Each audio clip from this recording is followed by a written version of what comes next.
Singer Gary Numan is looking back at his first interaction with his now wife, Gemma O'Neill, when she was a 12-year-old fan of his music. In an interview with The Times published on Wednesday, June 24th, Numan, 68, explained that he met O'Neill, now 58, at a fan event around 1980. He was 22 at the time, while she was 10 years his junior. The now married couple reconnected years later, when O'Neill was 18 and he was 28.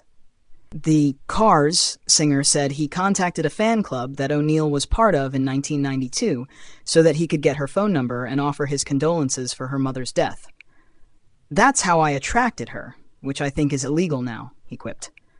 Recalling the phone exchange, Numan said O'Neill put the phone down because she thought it was somebody playing a cruel trick.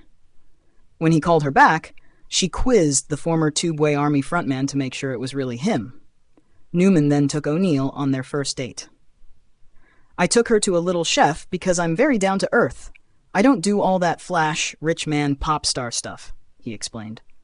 Numan and O'Neill tied the knot in 1997 and went on to welcome daughters Raven, 23, Persia, 21, and Echo, 19.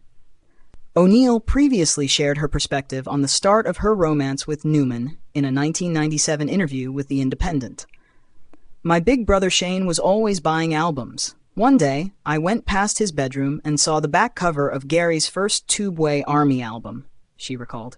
"I thought, I like the look of that bloke, so I took the album, started playing it, and I was hooked. I was a huge music fan. Him, Toya, and Suxi and the Banshees were my people." O'Neill continued, "I was 11, and it started as a schoolgirl crush, a big crush. You know, when you're at that age.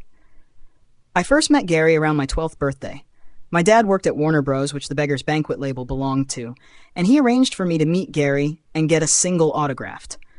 I was completely overcome. I couldn't talk, I was crying, and I told him I really loved him." O'Neill recalled talking to a school counselor about her future and telling them that she didn't need a career because she would marry Gary Numan.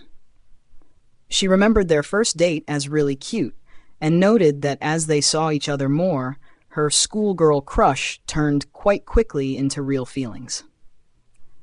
"I kept my feet firmly on the ground, though. I remember thinking, this is really, really nice. He's really, really friendly, and it's lovely. But if it stops tomorrow, I'm going to be all right about it," she shared.